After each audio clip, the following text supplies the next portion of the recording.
10FM1. Subscribe, like, share.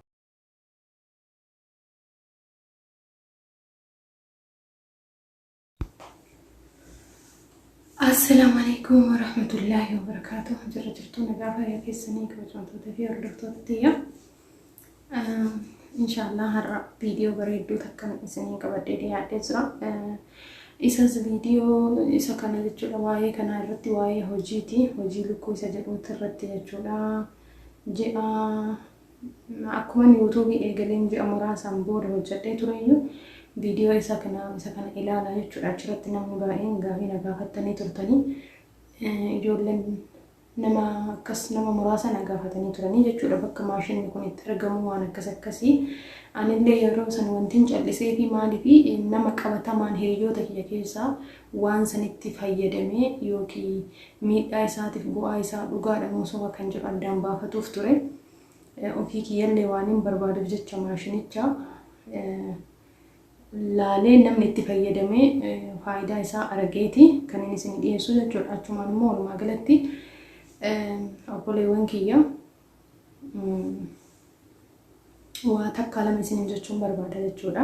Matama kiyya dabalatee jechuudha. Akkuma kiyya illee jechuudha waan jireenya tuni barumsa naa taate dhiifama. Dhugaa dubbachuu fi jechuudha ani biyyi amba'anaaf mana barumsaati. waan baay'ee sitti ta'ee bu'aa baay'ee keessas taree inni tokkoffaan jechuudha fakkeenyaaf ijoolleen biyya arabaa akkas jedhanii namoonni tokko nu tuffatuu danda'an dhugaa garuu akkasii miti jechuudha dubbiin inni biraa waan biraa dhiisatti biyya hin beekne dhuftee afaan hin beekne bartee hojii hin beekne bartee nyaata isaanii ka biyyatti argitee hin beekne bartee nyaattee dhuundee indagana nyaata isaaniitu barattee hojjattee isaan nyaachifte kuni yaani akka ofitti amanamummaa hin qabnu malee nuti yeroo baay'ee waan gaduma aantummaa waan hawwinuuf malee sadarkaan keenya kanaa olitti jechuudha kanaa olillee hojjetuu ni dandeenya jechuudha yoo nu ofii keenyaaf amansiifne isa kana kanin yaaduma mataa kooti isin dhiyeessaa jira jechuudha ani matama kiyyarraan kaasaan fakkeenyaa fi biyya ambaa hedduu turee jira garuu turullee maallaqa san alhamdulillah hojjadhee jira ittiin fayyadamne jechuudha waa'ee maallaqa sanii nan hojjadha garuu maallaqni sun maal jedhee faayidaa isaatirra hin oolchine faayidaa isaa hin beekne kuni waan suuraa osoo hin ta'in waan lafarra jiru jechuudha namoonni tokko maatii ofiitiif jedhee obboleewwaniif jedhee wantoota tokkoof jedhee maallaqa ofii qisaasessaa jechuudha ofii hin hojjeta hin fida garuu maalirra akka oolchu immoo hin beeku kaayyoon isaa akka fuuldura maal akka ta'e hin beeku jechuudha ani namoota san keessaa nama tokko jiruun teetu yeroo jiraataa deemtu jiruun mana barumsaati jiruun maan teetu deebitee si gorsiti an namoota akkasii sanirra jiruu kiyyarra barumsa guddaan fudhadhe jechuudha jiruu fi jireenya kiyya kan hin dabarse kan hin biyya ambaatitti osoo akka daa'imaa taphatu barbaadu osoo hin taphatin osoo baratuu barbaadu osoo hin baratin osoo maatii kiyya waliin jaalala dabarsuu barbaadu osoo hin dabarsin namootan firoota kiyya keessaa kan hin beekne jira sababni isaa maalidha sababa biyya alaatitti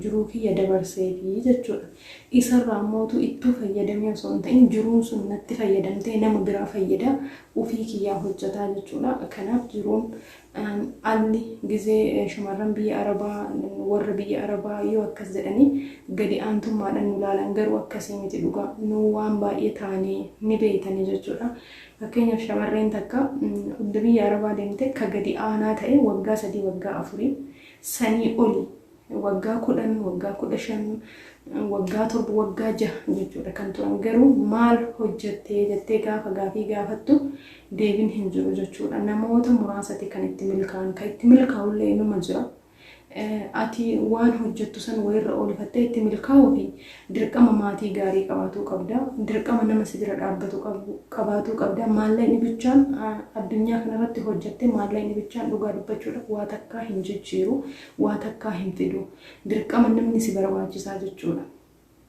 kanaafi innum isuma gabaaba jechuudha amma yeroon gabaabsu wantiin jechuu barbaadu irra guddaa maaliif akka biyyaa baane beekuudha ufuma keenya jechuudha gaafii keenya haa ta'u guyyaa gaafa mana fincaanii dhiqaa ooltee daa'imman isaanii waliin garas fiigaa ooltee hojii isaanii kan hin dhumne ka sa'aatii 24 hojjettee dadhabdee gaafa kilaasii kan keessatti algaa keetirra geette maaliif kan akkatti dadhabuuf jettee gaafii sitti ta'uu qaba jechuudha. Yeroo makkamiyyuu yeroo boqonnaa itti barbaaddee yeroo maatii kan kee waliin haasa'uu barbaaddee carraa ittiin haasoftu dhabde maaliif kanin aarsaa kana hunda itti kafaluu jiruu kiyyarraa maaliif wanti kun jettee bu'aa isaatiif yaaduun si barbaachisa.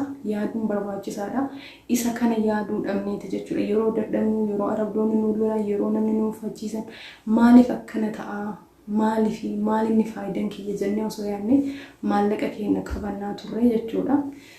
Irra caalaa dubartiin garaa laafti dhugaa dubbachuu fi baay'ee garaa laafna jechuudha. Akka nuti garaa laafnutti garuu namoonni baay'een nuuf garaa hin laafan maatii keenyaa haa ta'anii jechuudha. Kun dhugaa lafarra jiru hin dubbanne yoo jenne namoonni biyya keessa ta'anii yeroo ammaa xiqqoo teknooloojiin jijjiiramee haala nu itti hojjennu kanallee wantoota adda addaatiin miidiyaa adda addaatiin ni dhagaan ni ilaalan akkaataa itti dadhabaa jiru kana jechuudha.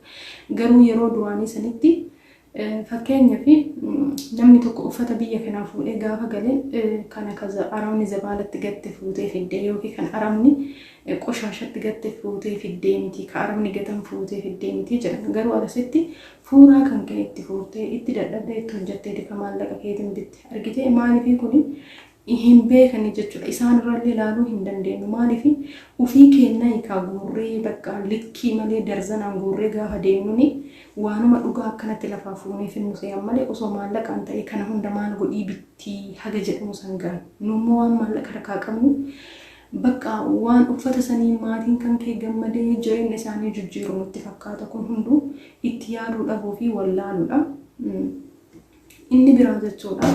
Wanti isin jechuu barbaade namoonni gaafa biyya kanaa galee waanuma xixiqqoo jechuudha waanuma hiriyoottan tiyya naannoo kiyyarraa itti fayyadamu yookiin namoonni ani beeku yookiin immoo miidiyaa kanneen irratti argu yookiin immoo gara fuulduraatti karoorri kiyya waan akkana hojjetu waan hin barbaadu fi isiniif qooda jechuudha. Namoonni yeroo dhiyoo keessatti gara biyyaa galuu barbaadanii carraa kanatti fayyadamtanii waan isin barbaachisu waan tokko waan hojii xixiqqoo qe'ee keessan keessatti ta'a ilma keessan guddifataa jireenyuma xiqqoo jechuudha. Gibbii keessan keessa ta'a namni hojii barate gaafa biyya galillee hin taa'u waan hin argeef jechuudha. Gaafa biyya galte dhugaa wanni itti sochootu tokko wanni hojjetu tokko hin jiru aduun siin dhihu halkan siin bari'uu jechuudha. Baay'ee nama dhiphisa yoo hojii hin qabaatin maaliif waan fiigicha baranneef waan hojii baranneef gaafa biyya galte baay'ee dhiphatta. Hojii malee jiraatuu hin dandeettu. Isa mootuu kan lafa jiru nyaatu osoo hin ta'in hojjettee isarraa osoo akkasitti sochootee malee birriin miliyoonaa osoo qabaatte waggaa takka waggaa lama keessatti dhumuu danda'a jechuudha. Ni dhumalleedha. Sababa ammaffaa keessattuu jireenyi biyya keenyaa waan qaala'eef jechuudha. Isuma kanarraa yaada dhuunfaa kootii isiniif qooda jechuudha. Waan ofii kiyya itti fayyadame akka itti fayyadamtaniif kanaan durallee akkuma isiniin jedhe viidiyoo hojjedhee ture namni 2-3 na gaafattanii turtanii asumaanuu yoo barbaaddanii jechuudha. Kanneen isinitti himuu barbaade maashina waan baay'ee hojjetuu ni dandeessanii jechuudha. Mana keessan keessa teessanii akka waan baay'eedha jechuudha. Information akkanaa barbaaddanii namootarra biyya galuu waan hin hiduuf isiniif gaafadha. Isin komentii jalatti barreessaa jechuudha. Namoonni hojii akkamitti hojjannaa akkamitti jettan muuxannuma biyya kana keessa ittiin turtanirra haaluma salphaan biyyatti illee gaafa galtan hojjetuu hin dandeettan. Namoonni magaalaa jirtaniif gara magaalaatti irra jiraattan ifaa wantoota akkasii qabdaniif hojii salphaan ni jira. Hojiin sirriitti wuxxeetii sallee itti argattan kayoo hon hojjetan illee itti hin dadhabne maallaqa ittiin kafalle jechuudha. Manni dhuunfaa keessanii ta'ee maawraatiin dhuunfaa keessanii faa taanan hojii baay'ee awwaacidha.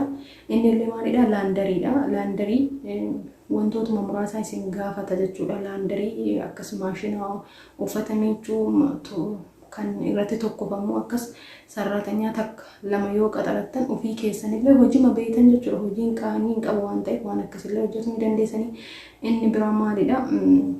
akkasii horiidha akka aannanii jechuudha saalii maatii tokko yoo ta'e isallee gibbima keessan keessatti hojjetamuu dandeessanii jechuudha haaluma salphaatti osoo mana kiraan kafalin osoo maal hin jedhin kuni waan ofii kiyyaa karoora waan hin qabuuf jechuudha hojii akkanaan hin hojjedha jedhee akka itti milkooftullee mootu ofii keetii abdiidha yoo kaate itti milkaa'uu dandeetta sun carraadha jechuudha akka ijjannoo keetiin kaatetti ni dandeenya hin dandeenyu hin jedhina maaliif gaafa hin dandeenyu jettee abdii kutte dhugaa achumatti hafta waan ta'eef jechuudha yeroo amma jireenyi wanti hunduu tattaaffii fiigicha barbaachifti waan ta'eef fiiguudha qabdanii galtanii gaafa ta'ettan maallaquma jiru santu dhuma diggaamee ammallee biyya kanatti deebitanii jechuudha kanaaf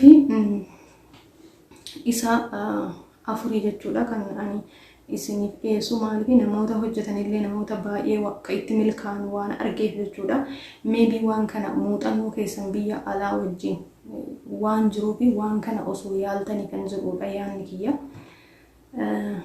okay laandariidha isiniin jedhe akkasumas sa'a aannanii isiniin jedhe aannan kireessuu yookiin mootuu suuqii yoo qabaattan ofii keessaniifu namaaf koontiraattanii gurguruudha inni biraa iddoo daa'imman itti taphatan jechuudha maashina akkas waan meeshaawwan daa'imman itti taphatan isa suura irratti argitan kana wantoota akkanaa gaafa guuttanii ulaagaa isaa gaafa guuttan maybe akka oolmaa daa'immanillee godhuu ni dandeessanii kan yeroodhaan dhufanii taphatanillee godhuu ni dandeessanii waan asitti bartaniif jecha jechuudha isiniif galee waan biyya kanatti bartaniif hojii humna keessan yookiin muuxannoo keessan waliin deemuuf inni bira hojii lukkuleeti hojii lukkulee dhugaa abjuu kiyya daa'imummaa kiyarraa kaasee ishee Alamuddin lukkurraa ka'ee miliyaara ta'e gizee jedhan dhagaa duraan jechuudha gizee mana barumsaa kutaa afur kutaa akkas 5-6 barannu sanii jechuudha achirraa kaasee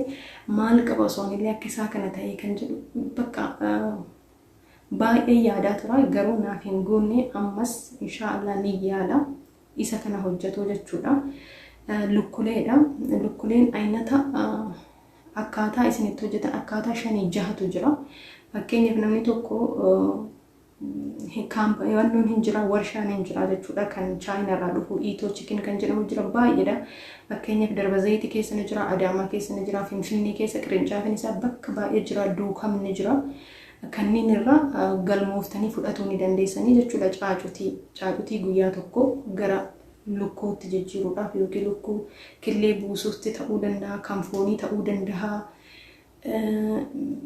caacuti masanuu guddiftanii 6-3 booda akkas deebiftanii isaanitti gurguruu ta'a isin barsiisanii jechuudha wanta kana hojjetuu fi waan lukkuu kana hojjetuu fi koorsiin baay'ee isin barbaachisa jechuudha koorsii fudhatuun dirqama yoo koorsii hin qabaatin yoo barumsa hin qabaatin hojiin teessan xiqqoo fi wanni sun hunduu isin jalaa baduu danda'a waan ta'eef muuxannoo osoo fudhattanii koorsii haga 2-3 kan baratan ni jira osoo isa san barattanii baay'ee gaariidha yoo baratuu barbaanne hojjettan namoonni naannawa Adaamatii fi akkasuma Itaayyaa dheeraa kanneen jirtan ni jira duukaamitti jechuudha kan baratamu maallaquma xiqqoo kafaltee kan barattu ni jira isa san koorsii fudhatuun barbaachisaadha akkuma isiniin jedhee lukkuleen aynata baay'eedha kan killeetiif fudhatantu jira kan caacutii fudhattee hanga 3 yookiin hanga bultii 70 hanga bultii 90 juma 3 jechuudha hanga bultii 70 2 fi wayi akkasis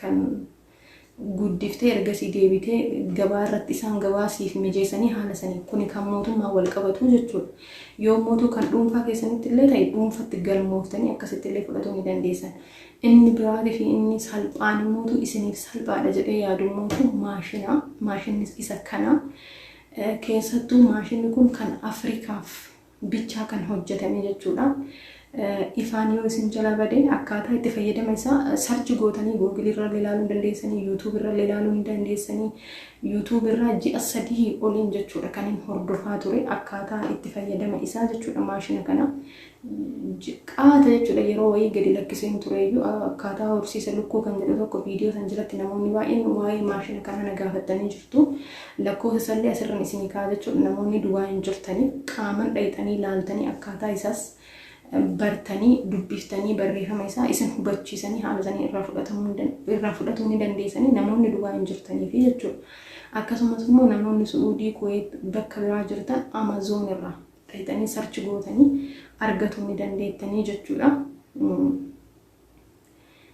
Isa kana jechuudha maashin isa kana maqaa isaallee isa kana qabadhaati argatuu ni dandeessanii jechuudha. Isa kanaani Amazonii nuun irrallee ni jira garuu kan nuun irraa haga sundaa miti kan China waan ta'eef jechuudha. Alibaba.com irrallee jira kan China waan ta'eef haga sundaa miti. Biyya keenya keessatti kan gurguramu baay'inaan kan Chinaati. Isuma Alibaba.com irraa xalabdanii jechuudha kan nuun irraa kama isaa jechuudha. Amazon irraa garuu ni argattan made in Korea.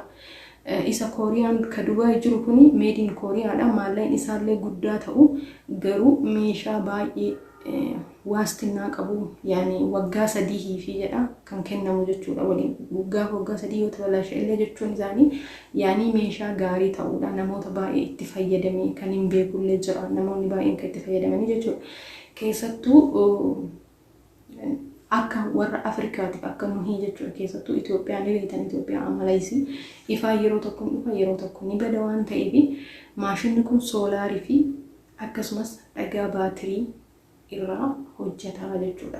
Ifaan gaafa bade akka meeshaan keessan sun killeen sun isin jalaan tabalaashannatti dhakaa baatirii yoo qabaattan dhakaa baatirii kan makiinaa jechuudha kan chaarjii isarra jijjiiruu dandeessanii yoo isan qabaatan soolaariin baay'ee jira waan ta'eef jechuudha. Biyya keenya keessatti haala salphaan argatuu ni dandeessanii.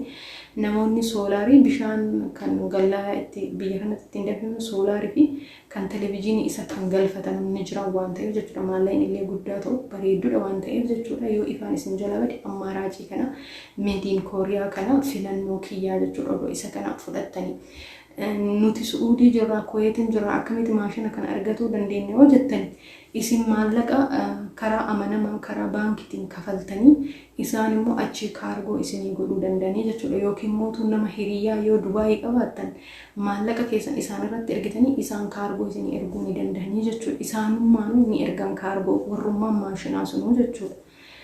Kanaafi lakkoofsi isa kana jechuudha. Ahmadi Mr. Ahmad jettanii gaafa dubbiftanii isiniif kennaa jechuudha. Mr. Ahmad jettanii lakkoofsa kanallee yoo barbaadan karaa komantiitiin na dubbisan ni barbaadan koodiin ni jira jechuudha. Koodiin isin ittiin dubbattanii yoo fakkeenyaaf dirhama 650 isa kana jechuudha. Osoo isa kana fudhattanii maaliif waan hin beekne kan maallaqa guddaa fudhattanii booda wajjin rakkatu irra osoo isa jiddu galeessi kun jechuudha. Dirhama 650 haga 1300 illee ni jira. Hanga 5,000 ila haga 9,000 illee ni jira jechuudha. Maashinni gurgurdaan isin kama jiddu galeessaa kana osoo fudhattanii fakkeenyaaf osoo namaafuu giiftii waan akkasiisan hadiyyaa maatii keessanii osoo kennitanii baay'ee bareedduudha. Viidiyoolee isin dheeressa jira. Information baay'ee yoo barbaadan immoo akkasirratti isin hubattan yoo barbaadan immoo yoo dhugaadhaan maashina kana kan barbaadan ta'e karaa komantiitiin na dubbisaan isin jira.